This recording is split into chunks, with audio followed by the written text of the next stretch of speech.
Hah?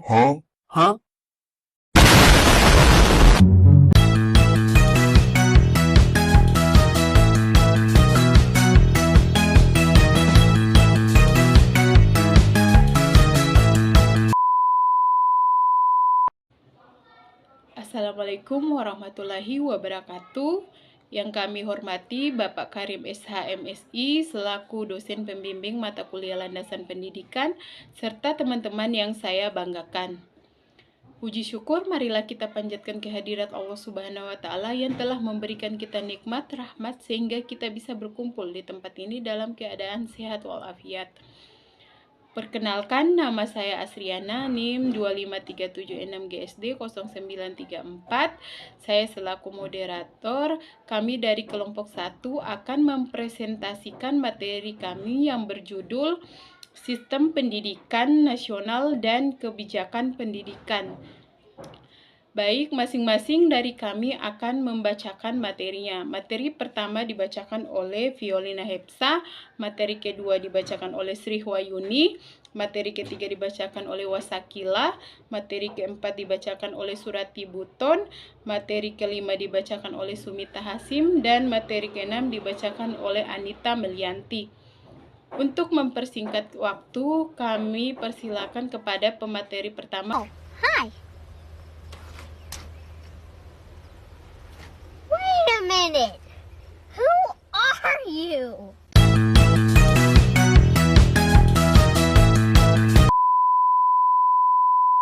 Assalamualaikum warahmatullahi wabarakatuh. Perkenalkan, nama saya Violina FSS dengan nomor NIM 25376GSD0948. Di sini saya sebagai anggota kelompok 1 landasan pendidikan sebagai pemateri 1. Di sini yang akan saya bahas adalah sistem pendidikan nasional dan kebijakan pendidikan. Pendidikan adalah fondasi utama pembangunan bangsa. Indonesia terus berupaya meningkatkan kualitas pendidikan melalui sistem dan kebijakan yang relevan dengan kebutuhan zaman dan karakteristik bangsa. Dalam pendidikan terdapat 3 faktor yang melatar belakangi pentingnya pendidikan. Yang pertama ada pembangunan bangsa, dapat membentuk SDM berkualitas, berkarakter, dan kompetitif di era globalisasi. Yang kedua ada landasan hukum, diatur dalam Undang-Undang Nomor 20 Tahun 2003 tentang Sistem Pendidikan Nasional. Yang ketiga ada tujuan nasional. Tujuannya untuk mengembangkan potensi peserta didik menjadi manusia beriman, berakhlak mulia, berilmu dan bertanggung jawab. Oke, cukup sekian dan terima kasih. A few moments later.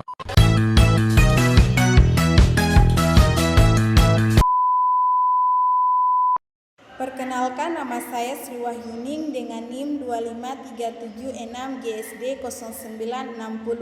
Saya sebagai pemateri 2 akan melanjutkan penjelasan tentang sistem pendidikan nasional dan kebijakan pendidikan. Di sini yang akan saya bahas adalah rumusan masalah dan tujuan penulis. Ada 4 rumusan masalah yang perlu diketahui. 1. Bagaimana pendidikan nasional Indonesia? 2. Apa saja landasan hukumnya? 3. Kebijakan pendidikan yang diterapkan. 4. Tantangan implementasi kebijakan. Adapun tujuan penulis untuk memahami sistem pendidikan nasional, mengetahui landasan hukum, memahami kebijakan pendidikan, mengidentifikasi tantangan implementasi. Oke, lanjut. Sistem pendidikan nasional Indonesia terbagi menjadi 3 bagian, yaitu sistem pendidikan formal yang terdapat dalam SD, SMP, SMA, sederajat, dan perguruan tinggi. 2. Sistem pendidikan non-formal yang terdapat dalam kursus pelatihan, kelompok belajar, dan majelis taklim. 3. Sistem pendidikan informal, pendidikan yang didapat dari keluarga dan lingkungan. Sistem ini mencangkup berbagai jenjang dan jenis pendidikan diselenggarakan secara demokratis, berkeadilan, dan tidak diskriminatif, menjunjung tinggi HAM, nilai keagamaan, kultural, dan kemajemukan bangsa. Oke, cukup penjelasan dari saya. Sekian, terima kasih.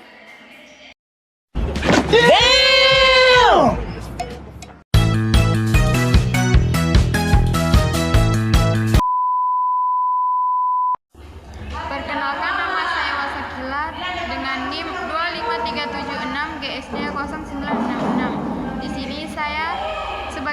materi ketiga akan melanjutkan materi yang membahas landasan hukum sistem pendidikan nasional di Indonesia yang terdiri dari 4 landasan hukum. Landasan pertama, Undang-Undang Nomor 20 Tahun 2003 tentang Sistem Pendidikan Nasional yang menjadi payung hukum utama mengatur hak dan kewajiban warga negara, standar nasional, dan akreditasi. Landasan hukum yang kedua adalah Peraturan Pemerintah Nomor 57 Tahun 2021 mengatur 8 standar nasional pendidikan yang harus dipenuhi. Landasan yang ketiga, Undang-Undang Nomor 14 Tahun 2005 mengatur peningkatan kualitas dan kesejahteraan guru dan dosen. Dan yang terakhir, Undang-Undang 1945 Pasal 31, setiap warga negara berhak atas pendidikan. Pemerintah wajib membiayai dan mengalokasikan 20% anggaran. Selanjutnya saya akan membahas kebijakan pendidikan di Indonesia. Kebijakan pertama adalah wajib belajar. Dari 6 tahun kini didorong 12 tahun untuk akses merata. Yang kedua adalah kurikulum merdeka. Fleksibilitas pembelajaran berpusat pada peserta didik, pengembangan karakter. Dan yang ketiga, kompetensi guru. Sertifikasi pelatihan berkelanjutan PPG untuk guru berkualitas. Yang keempat, pembiayaan. PIP, KIP, beasiswa, dan dana BOS untuk memastikan tidak ada yang putus sekolah. Dan yang terakhir, transformasi digital, yaitu digitalisasi sekolah, platform pembelajaran digital, dan literasi digital untuk menunjang proses pembelajaran. Cukup penjelasan dari saya. You can do it! A few moments later.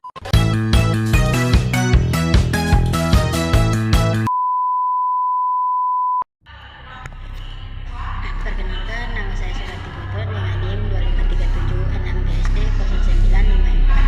Jadi saya di sini sebagai pemateri keempat. Materi saya tentang tantangan implementasi kebijakan. Jadi pada tantangan implementasi kebijakan terbagi menjadi 4. Yang pertama itu disparitas kualitas, di mana kesenjangan antara kota dan desa, wilayah barat timur. 2 itu keterbatasan anggaran, di mana alokasi 20%, APBN belum optimal, dan butuh efisiensi. Ketiga itu perubahan kebijakan, di mana kurangnya sosialisasi dan pelatihan saat perubahan kurikulum. Yang keempat yaitu kualitas dan distribusi guru, di mana kekurangan guru di daerah terpencil dan kesenjangan kompetensi. Selanjutnya itu tantangan lanjutan dan solusi. Jadi pada tantangan lanjutan dan solusi ini terbagi menjadi 2. Yang pertama ada renovasi pendidikan, yang kedua itu infrastruktur teknologi. Renovasi pendidikan itu lulusan kurang sesuai kebutuhan industri dan tingkat pengangguran yang tinggi, sedangkan infrastruktur teknologi itu akses internet dan perangkat digital belum merata, sehingga adanya kesenjangan digital. Jadi diperlukan kolaborasi erat antara pendidikan dan industri, serta investasi pada infrastruktur teknologi dan literasi digital. Itu saja dari saya.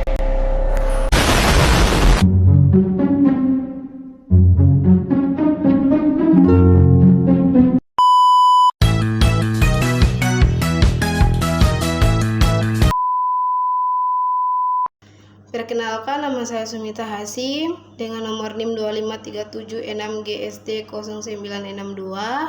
Berdasarkan pembahasan yang telah disampaikan oleh pemateri, dapat ditarik beberapa kesimpulan sebagai berikut. Pertama, sistem pendidikan nasional Indonesia merupakan sistem yang komprehensif dan terstruktur, mencakup pendidikan formal, non-formal, dan informal yang diselenggarakan berdasarkan nilai-nilai Pancasila dan Undang-Undang Dasar 1945. Kedua, landasan hukum sistem pendidikan nasional yang kuat telah tersedia. dengan Undang-Undang Nomor 20 Tahun 2003 tentang Sistem Pendidikan Nasional sebagai payung hukum utama. Ketiga, pemerintah telah mengeluarkan berbagai kebijakan pendidikan yang progresif untuk meningkatkan akses, kualitas, dan relevansi pendidikan. Dan keempat, implementasi kebijakan pendidikan masih menghadapi berbagai tantangan signifikan seperti disparitas kualitas pendidikan antar daerah, keterbatasan dan efisiensi anggaran, perubahan kebijakan yang terlalu cepat, kualitas dan distribusi guru yang belum merata, kesenjangan relevansi dengan dunia kerja, dan keterbatasan infrastruktur teknologi. Berdasarkan kesimpulan yang telah dijelaskan, kami kelompok 1 memberikan beberapa saran. Pemerintah perlu memperkuat kebijakan afirmasi untuk daerah tertinggal, terpencil, dan terluar agar kesenjangan kualitas pendidikan dapat diminimalisir. Kedua, diperlukan stabilitas dan konsistensi kebijakan pendidikan dengan tetap membuka ruang untuk perbaikan dan adaptasi. Ketiga, penguatan kolaborasi antara pemerintah, dunia pendidikan, dan dunia industri perlu ditingkatkan untuk memastikan relevansi pendidikan dengan kebutuhan pasar kerja. Keempat, investasi dalam pengembangan infrastruktur teknologi pendidikan dan peningkatan literasi digital harus menjadi prioritas untuk mempersiapkan generasi yang siap menghadapi era digital dan revolusi industri. Dan kelima, semua stakeholder pendidikan termasuk orang tua dan masyarakat perlu meningkatkan partisipasi aktif dalam mendukung peningkatan kualitas pendidikan melalui pengawasan, dukungan, dan kolaborasi dengan satuan pendidikan. You can do it! A few moments later. Nama saya Anita Meliarti, NIM 2537, Genap PDC 069838. Kata penulis saya kira, Assalamualaikum warahmatullahi wabarakatuh. Kata motivasinya belajar dengan sungguh-sungguh dengan baik. Oke teman-teman, terima kasih sudah menonton videonya.